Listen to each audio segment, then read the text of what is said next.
ہندوستان اور خراسان یعنی موجودہ افغانستان کا ذکر۔ ابن ماجہ کی روایت ہے عن عبداللہ ابن الحارث رضی اللہ تعالی عنہ قال رسول اللہ صلی اللہ علیہ وسلم یخرج ناس من المشرق یؤتون للمہدی یعنی سلطانہ، یعنی سلطانہ، دونوں طرح سے پڑھ سکتے ہیں۔ حضرت عبداللہ ابن حارث فرماتے ہیں رضی اللہ تعالی عنہ کہ حضور نے ارشاد فرمایا مشرق کی طرف سے وہ فوجیں نکلیں گی، لوگ آئیں گے جو عرب میں مہدی کی حکومت قائم کریں گے۔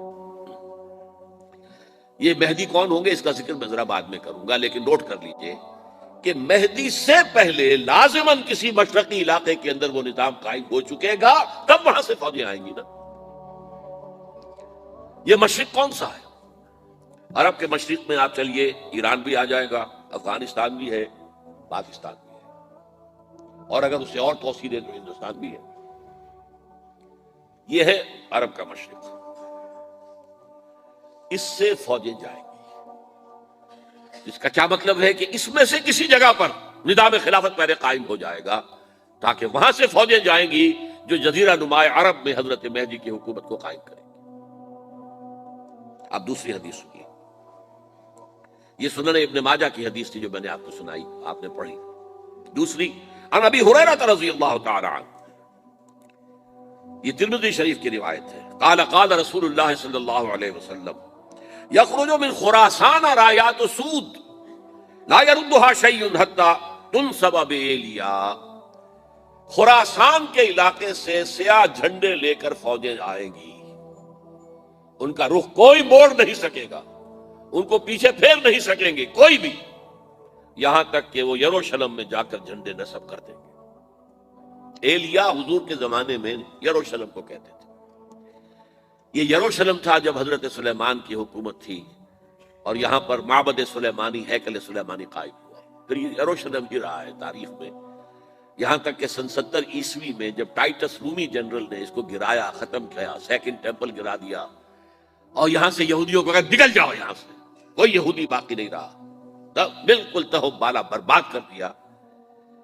اس کے کوئی 150 سال بعد ہیڈریان، رومن ایمپرر ہیڈریان، اس نے پھر دوبارہ آباد کیا اس شہر کو۔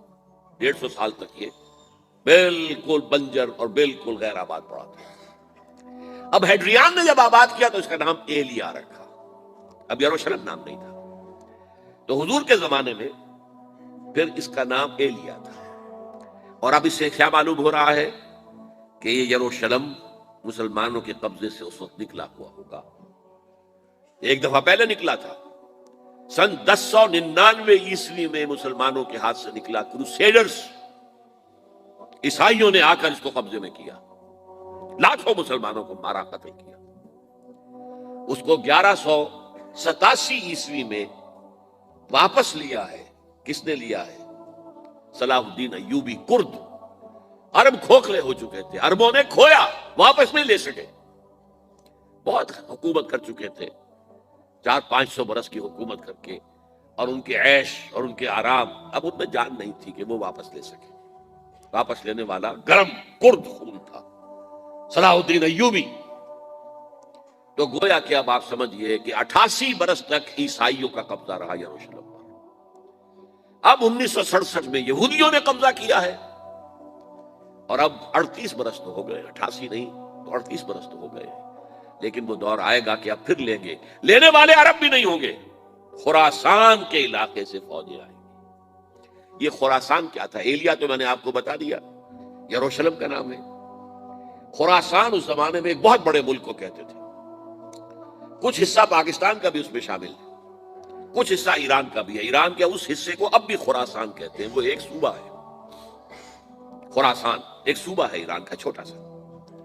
پاکستان میں خاص طور پر یہ جو علاقہ مالاکنڈ ایجنسی کہلاتی ہے، اس سے اوپر جتنا علاقہ ہے، اور یہ جو واخان کی ایک پٹی آتی ہے اوپر، واخان افغانستان کی ایک پٹی سی دم سی چلی آتی ہے جو جا کر چائنا کی سرحد سے مل جاتی ہے، یہاں سے لے کے یہاں تک یہ جو مالاکنڈ کا وہ درہ ہے اور پہاڑ ہے، یہ بھی خراسان کا حصہ ہے۔